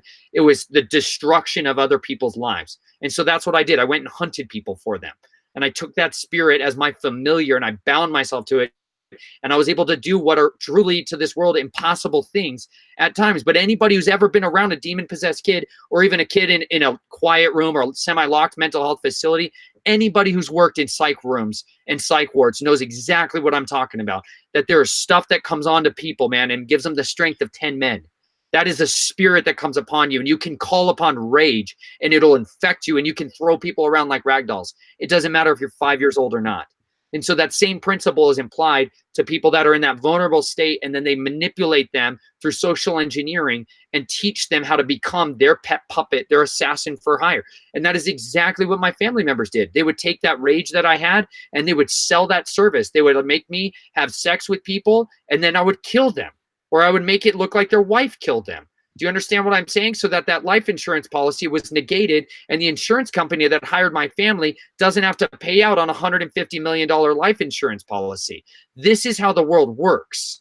It's not just big people trying to get backstabby games. No, it's corporate contracts.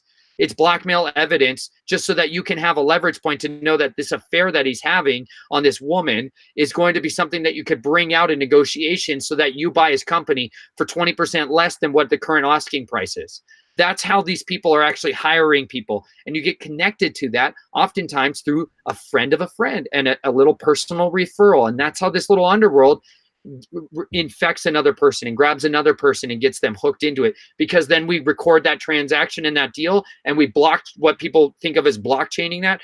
The bloodlines have been doing blockchaining in their own way through bloodline guardians for thousands of years. Okay, they're called heraldists, right? These are the people that are keepers of the heraldry for families. There are also many of them are keepers of the secrets, and they keep all the black books on everybody else.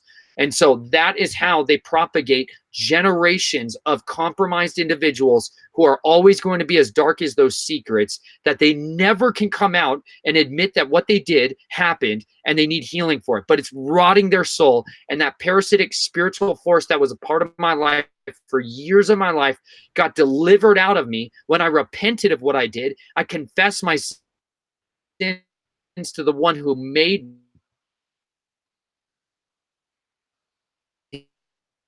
I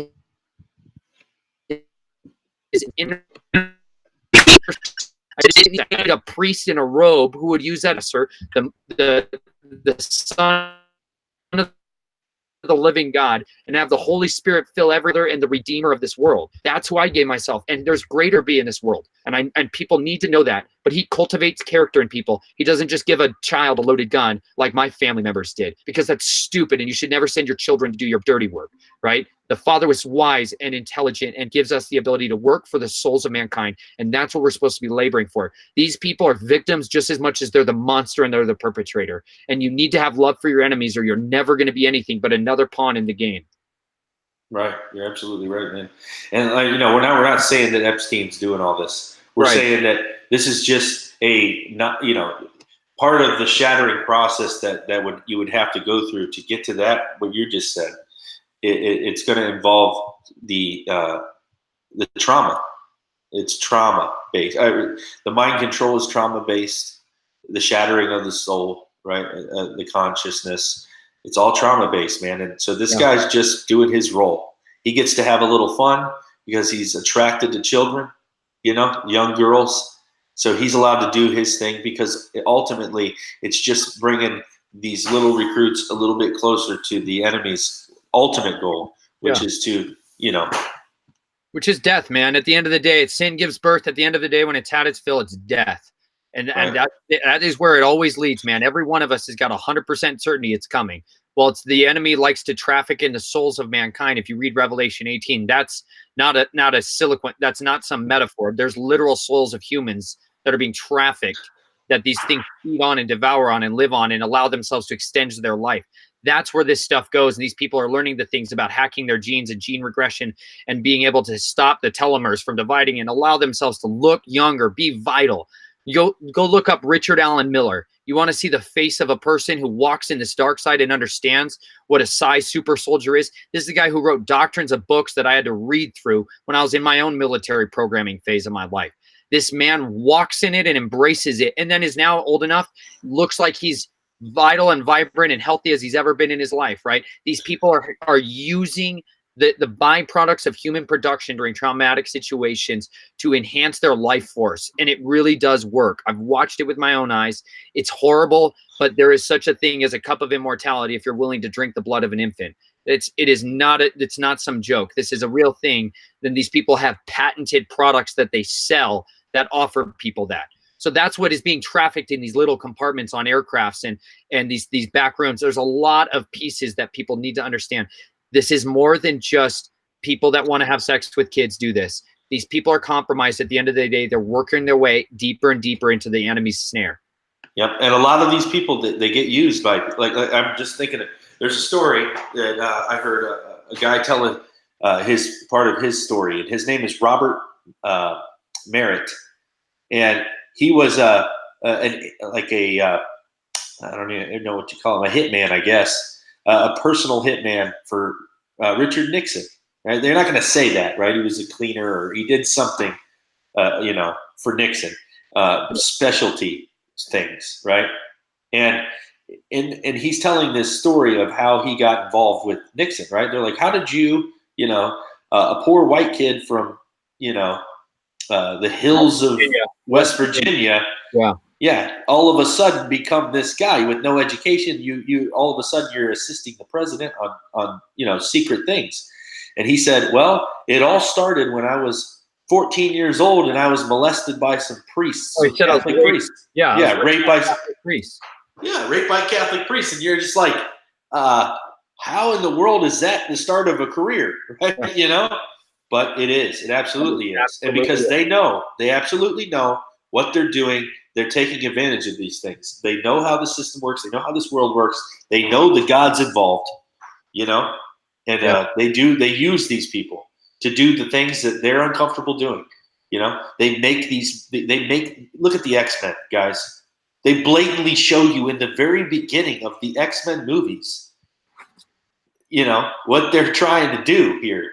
Trauma. They want to know why all of a sudden a mom gets the strength of 10 men and tears a door off of the car door off the hinges to save its child. Yep. Yeah. Yep. And they know that they can make it happen. They can figure out, and they did figure out how to do it. And they've been working at it for a long time. And you know where they learned it all? From the scriptures. That's right. That's not a lie. That's straight out of the mouth of Dr. Richard Allen Miller. He did all the paranormal investigations for the United States military, all the way back to I don't even remember when it was, the 40s, 50s? 47, I think. 47? Yeah. All the paranormal things that you can think of. He said they studied Ezekiel's wheel. They went through the scriptures. I mean, the things that we talk about in Sunday school that we believe are metaphors, they want the mechanics of it. Yeah, they worked it out. They figured it out. It works, and they use it. Absolutely. And they're lying to us about cosmology. They're lying to us about the technology because it's all one and the same thing.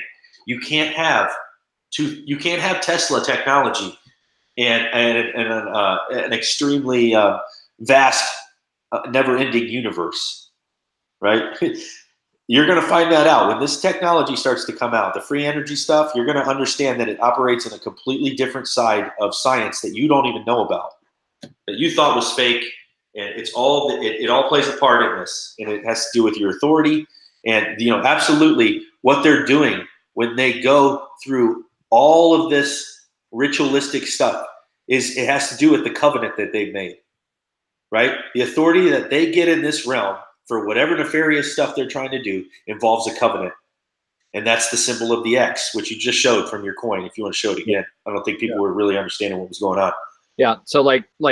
This is the symbol we're talking about. So like different people on their path in magic, you're doing your path working. This was like, for me, one of my, a path coin. And so it's the circle with the X, just like the X-Men logo. And what these are markers that you can use as Totem. Totem, and you can charge them. You can do all kinds of stuff with them. Magic is a lot of it is invocation or evocation. You're invoking a spirit into something. You're getting one out of it, right? So you're moving spirits into objects. So you can turn anything into a totem. That's where we get the phrase totem poles and other. You're putting spirits inside these objects, okay? And then that object is a charged object that can be passed and used for all kinds of different stuff. These people that are at the one side of it that are actually gathering and doing a lot of this magic, this ritual, they are channeling and creating huge amounts of energy and are using that like a technology, like a power source to influence, control, manipulate people in the physical realm. Okay, it's real. You can manipulate people. You can cast spells on people and make them do your will. Like, these things are not a joke. This isn't a fairy tale. Like when you read about the scriptures, why God is warning us not to do these specific things, it's because of all the repercussions that come with it. Listen, if there's a person in your camp who's got a familiar spirit, someone who's got that family spirit that they can talk to, invoke the other people whose family spirits, like mine being death, you put those people out of your camp, right? That stuff is super dangerous. And you're dealing with an uncontrollable, parasitic, other spirit entity. And these things are absolutely destructive. And they're tapping into the fuel source of the second heaven.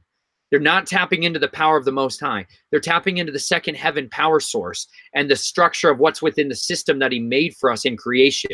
And they're doing both in order to build a cohesive, as above, so below world in their image. That is what they're doing. And they're bringing hell onto earth, right? Gnostics believe you're in hell.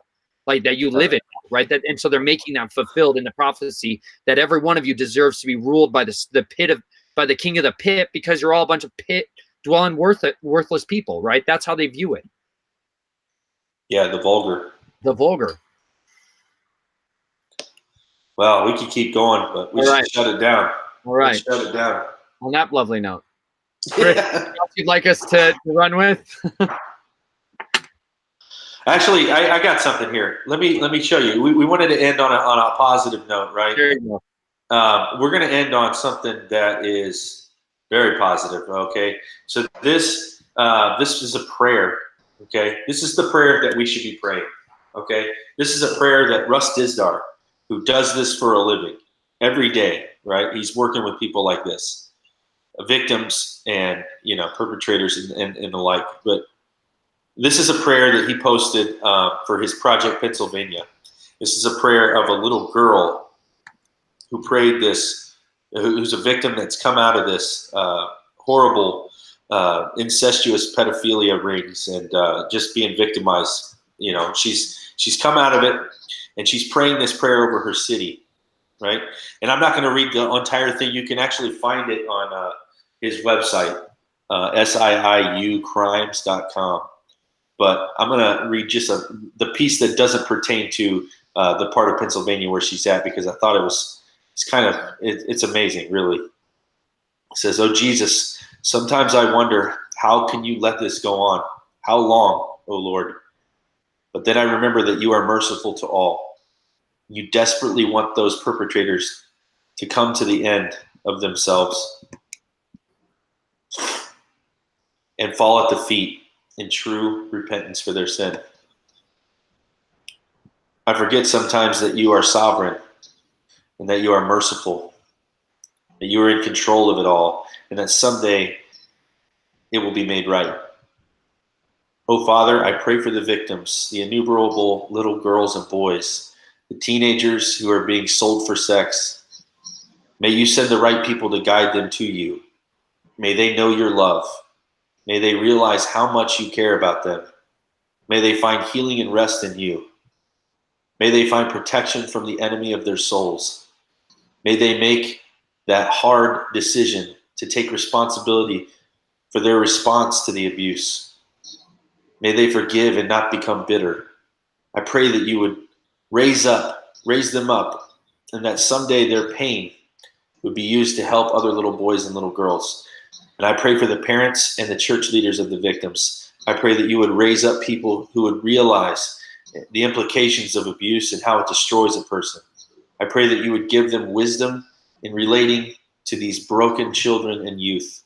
And I pray that if they had been abused themselves and have fought help, that they would be willing to work through their own pain. And I pray that you would break the chains of generational sex abuse in my hometown and the surrounding communities. I pray that there could be freedom and healing, and that it would come only from you. And lastly, Jesus, I pray for the perpetrators. I pray that they would come to the end of themselves, and I pray that it would happen in this life and not the next. I pray for their souls. I pray that you would have mercy upon them. I pray that their evil deeds will be exposed now and not at the judgment day. Oh God, have mercy, please. They need you just as I needed you. Restore them.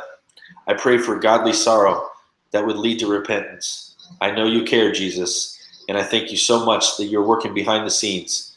Thank you, Father. Amen. It's a powerful prayer. Yeah. Yeah. Wow. And I would challenge you guys. I know it's not easy to pray like that. You know, that's a heartfelt prayer. Yeah. But there's nothing wrong with reading prayers either. So write down some stuff. That's what I do. I try to write down these things as I think about them, and maybe read other people's prayers too, because it's powerful. I mean, you're praying, you know, regardless of if you wrote it or someone else wrote it, it's a prayer going up. And I think we just need to get in a better practice of praying for other people and actually stepping out in faith and being that person. I think about the girl in your book, Suze, that you the divine appointments there, that you met up with that girl, and she didn't know what you were going through, but she was there, right? Yeah. And that was the day after that pastor came into my house, you know, and people have no idea that poster, what it meant for me when I was a kid. You know, I'd saved up my money and wanted to get a poster of this big T-Rex. You know, I love dinosaurs. I love paleontology. It was the first word I could spell even when I was a kid. And it's stupid, man. I love my head in the rocks all the times, man. I love rocks. And you would have spelled rock before you spelled paleontology. I mean, no, paleontology. My father. I was totally brainwashed into Steven Spielberg's Lost World and Jurassic Park, and I was exactly that kid. And that being said, I got this poster and I loved it. It was amazing. It glowed in the dark, and I was trapped in this room where all this horrible stuff would happen. And that poster was this kind of nightlight for me. Even during this abuse that was going on, man, it was this light. It was this reminder that it wasn't all over yet, that someday justice would come and devour these monsters that would destroy my innocence. And I wanted that. This was this symbol of hope for me. And when this pastor comes into my house, man, and tears it off the wall, saying it's demon-possessed poster, it's the guy who sleeps on the other side of the wall. That's the problem. You know what I mean? It's the man in the mirror who's dealing with all these issues right now. And I was so hopeless. I was so despairing. I had nothing left in me. And I knew my hope was gone. You know, I thought, how am I going to get through the night? You know? And I got on the bus the next morning, and I got on there and I sat down, and this 13-year-old girl sat down next to me. You know, I'm like a 9-year-old kid who's just been surviving all these madness, man. And she sits down to me, and she's this young girl who's just so full of life. And I tell the story of this woman and I having this encounter and the spiritual war that this girl waged for my soul, that she interceded for me. And she told me that God told her to pray for me every day, no matter what I said to her. And I said some horrible things to her over the course of this because I was a man on fire. And I was just could not control the madness in my heart. And it unleashed itself on this sweet girl who had compassion on me. And God used that girl to show me power and authority in the back of a school bus on the side of a road in the middle of town of Arizona that nobody gives a crap about, where all this stuff happens because the people in Phoenix like to snowbird in the mountains and rape kids at night and do all of this. And I was stuck and buried in it. And God showed me power and authority coming off of a 13-year-old girl that I never saw in my life. And I'd been in church my entire life. I never saw power like I did in that girl. And then I knew that was absolute authority in the room. I understood authority. The enemy and people that are stuck on the other side of this know that there's a hierarchy, and they know that they're not the top dog. And so they're stuck. Well, you better be willing to understand that there is a greater power that can throw the wheels off of your mind control, that can completely disroil all of the mind control and madness of what's been going on in your world and give you freedom and healing and deliverance, no matter what it is, what you've been a part of. That girl showed me that God still loved me. He cared about me, and he was on a plan to redeem me and restore me from this. I'm a living witness against those people that did these things, but I pray for them and I wage war for their souls, and that's why I'm here right now. I don't like talking about this stuff. There is no joy in that, but I know it's worth it if these people come out of it. If their children don't have to be another generation that goes through this. We have to be the ones that set an example, that show them there's greater power, there's greater authority in the kingdom of God than anything this world has offered you. And it's not coming in the form of a boxed Christianity. It's not in the form of a creature comfort prosperity gospel. It's a brutal, come and die with us. That's what we're calling people to do. You come and die with us, because we're all out here dying. And I don't know what the heck you're doing on your comfortable couch right now, but get off of it and get to work, because there's much labor to be done, but there's few workers. That girl, Suze, was a 13-year-old girl who had power and authority and conviction, and she demonstrated it in the steadfastness and prayed and interceded for me and showed me deliverance was still available for me.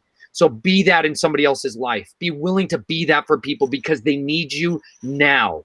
They need you now, not tomorrow. There isn't it. There's no tomorrow. You wake up, you get to work. Even if it's your day of rest, then you cultivate the soil of your heart with your creator, with the people he's got in your life, and then you get back to the fields. That is what we need to do tonight, even with this much information. Yeah. Well said. Wow, guys. Wow. I'm honored just to sit back and listen to you guys, go for almost 2 hours. And we wanted to go for 3, so let's keep talking. Yeah, right. I mean, there are so many layers to this that obviously nobody could even unpack, in just less than 2 hours. So many layers, so many things we didn't talk about, so many avenues, so many angles. And this is a great segue into you guys are going to be doing some things coming up, and I want you guys to share a little bit about that. And I want to recruit you guys to come back and do a show, periodically, whenever you guys want. Once a month would be great. And update us on some of these things.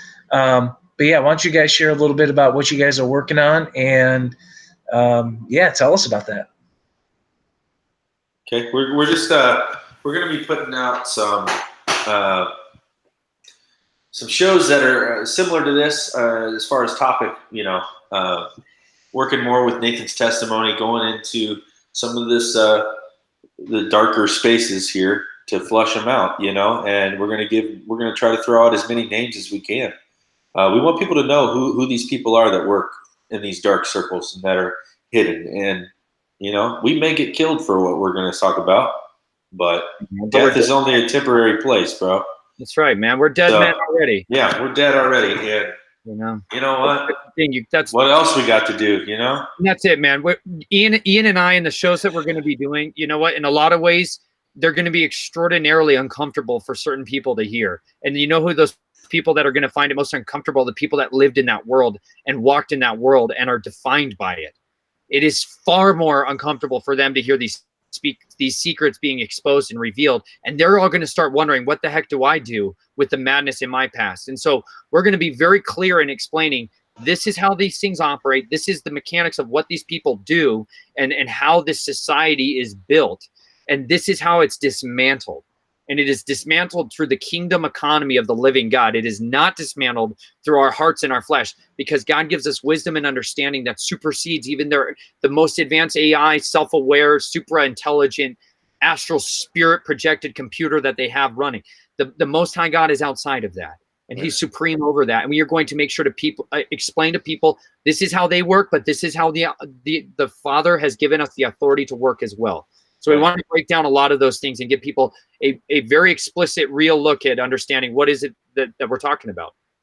Yep, that's what we're going to be doing. We're going to be doing it on YouTube right now on the Holy Hand Grenade channel. That's my channel. We're going to be doing it there, but we're also, instead of coming up with a backup, we're gonna try to do a podcast. So we're going to take the audios from whatever we're doing on video for right now, and hopefully it doesn't go away. But if it does get taken down, The audios are still going to be available on a podcast on Podbean called Red Letter Radio, and it's really going to back up the audio. We're going to put this episode that we just did here on there just to get some content out there on the podcast circuit. So you don't need to watch us flash back and forth with our ugly mugs, you know. Thank you. I'd have done my hair if I knew that, you know. But yeah, I mean that's the thing. We watch a lot of things. We're involved in investigating this stuff ourselves, and we're not hearing what we're looking for. So we're going to be what we want to see more people doing, and we're going to go deeper into these topics. We're going to go, methodically. It's going to take some time. We're going to get into certain things, and we're going to stick with it for a while until you guys understand. Because that's the more important thing. It's not how much knowledge can we throw at you right now, and it's like Tony Stover always tells us, I love cake, but if you try to shove the whole cake in my mouth right now, I'm not going to like cake, whatever. That's what I'm getting at here. It's going to be a process, but we'd rather you guys understand it and be able to put it into practice as far as spiritual warfare goes. And really get out there, and we got to do some changing. There's a lot of things involved in spiritual warfare. You got to close the doors in your own life. There's a lot of things to know about all this stuff, and we got to start now because the end is near, I guess. Yeah, and we've also had the privilege of having the reality distortion effect on Take on the World TV as well. And there is 7 episodes right streaming now on Take on the World TV as well as on the Holy Hand Grenade. And this is a great start to understanding it from so many levels, governmental, military-wise, spiritual realm, everything, all connected right in those episodes. So a lot of content right there, right here, Take on the World TV. And that's a great start before you get to where you guys are headed to get into a little bit more advanced stuff. So encourage you guys to get on that. And if you guys are coming to Take on the World this year, Ian, you're going to be doing showing your new documentary, Covenant Warfare, which deals with marriage. And then you're also going to be doing your own solo presentation that's going to be centered around these as well. It's sort of a best of all this into one synopsis sort of approach. So if you guys don't have your tickets to Take on the World, like I said, we're going to have so many different topics, so many different angles, so many different aspects of the Bible. From just standard, marriage, family, homeschool, to biblical cosmology, Torah topics, biblical feast days, and then these topics as well. And there's going to be something for everybody. We have a full kids program, a full teens program where they don't discuss any of this stuff. So it's all right there for them on their level, the things that they need to know at their age brackets. So absolutely fantastic conference. We're blessed to put it on, and we would ask you to join us. TakeOnTheWorld19.com. As good of a conference as, a conference is only as good as the people that attend. And we've got amazing speakers, but you guys are what really make it. So, that's my encouragement to you guys. Help us out. Come out to Take on the World 19, and you're going to get to fellowship with guys like this and meet so many people, get involved in so many different things, and just be equipped to take on this world. And our moniker this year is Light Up the Darkness, and that's exactly what tonight we were trying to do, is light up that darkness. And, guys, if you want to give your channels, where can people find you guys? And because you guys have amazing content out there in other places, so why don't you share that as well? Go ahead, Nate. Yeah, you can go to snatchedfromtheflames.com. There you can find, I have a free digital copy of my book if you guys want and can't afford it. I understand. been there myself plenty of times throughout our life, and people that gave their books away were hugely helpful for me. And so you can go to snatchfromtheflames.com. I also have my book available on Amazon as well, and all of my shows, previous shows, interviews that I've done are also on there, so you guys can kind of follow along with my previous interviews that I've done over the years. I have a YouTube channel that Chelsea, my wife, and I do as well, called Nathan Reynolds. You can just go to YouTube, look up Nathan Reynolds, and all of my content on there, whether it's RV life, off the grid living, and just kind of more fun family culture videos that are on there that are totally safe for the family, like you said, Chris. And then obviously I have my own kind of category of shows that are on there as well. So plenty of information for you guys to get yourself and get your teeth into, to learn and really understand what's going on. Yeah, my channel is the Holy Hand Grenade on YouTube right now. That's all I got. I got, well, like I mentioned before that podcast, Red Letter Radio on Podbean, Podbean. We'll be putting stuff on there as we do it. But you'll see the shows if you go and subscribe to the Holy Hand Grenade, click that bell. You'll get notified when we put stuff up there. I'll be doing other things on Take on the World TV as well. You'll see me here. Right now I got to finish this film.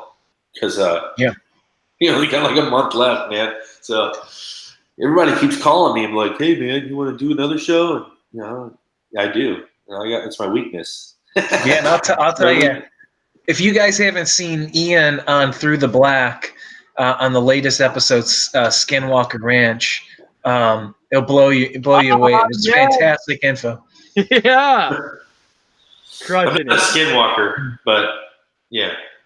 I talked about it. We talked about it. I'll tell you what, next week, if you tune in to Ian and I show, we're going to go into Skinwalker rituals and understanding what the heck is a Skinwalker and a shapeshifter, and how does that work, and why do people want to be assassin Skinwalkers? There are people that want that. They check that box. I may know one. I may know. Well, guys, hey, that gave everybody so much info. And hopefully a little bit of taste to come back and follow you guys and just get into the word themselves, study, be prepared for spiritual warfare. If you're not in this this spiritual realm, you're missing out, and you're walking by not the spirit. So, I mean, that's all I can really say in that regards. So jump in. So many avenues, angles. Follow us. TakeOnTheWorld19.com is our website. Right here on YouTube is Take on the World TV, and on Facebook, Take on the World Conferences, where we put most of our information out, and follow us on Instagram, and we got a lot of content over there as well. So, guys, thank you so much for being here on Take on the World TV tonight, and you guys are always welcome anytime you want to do anything. So I'm gonna still keep recruiting you guys. I know everybody loved the show tonight, and it's gonna get syndicated. And we don't know how long this is going to last, so get out there, share this, and make sure people see this before the powers that be say we're going to remove it. So yeah, if you have a channel, this is some advice. If you have a YouTube channel and you have the ability to put videos up, literally just rip this video, just take it and go put it up on your channel. Because they're never going to, even if they did try to get rid of this show for some reason. I don't really even know how they do it anymore. It seems so random, but the more channels that have it, here's a good example.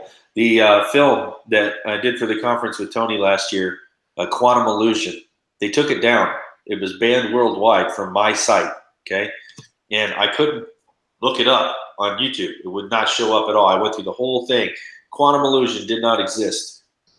For 10 months, I had to file a dispute, and when I won that, it's back online, so you can watch that at the Holy Hand Grenade. But Tony, he had the same movie. We had the same exact movie, and his was supposedly it was online the whole time. So mine was banned from my site and worldwide. He had the same film on his, and it was still there. Different cover photo and stuff like that. And I never even found it, but it was still there on his channel. So I don't know what's happening with this censorship, but I think the more people that could put videos up should just mirror whatever you want. Just take it, put it up. I don't monetize any of that stuff. God provides for us. So I don't need to make money off of this stuff. Plus, I don't even feel like it's worth money. It was free for me. Yeah. Alrighty. Well, thank you so much, Chris, for having us on. Yeah, thank you, Chris. Oh, you bet, you bet. Well, you guys have a blessed night, and you guys have a restful weekend, and take that day of rest tomorrow, and we'll see you guys really soon. Sounds Be good. blessed, everyone. Have a great rest of the night.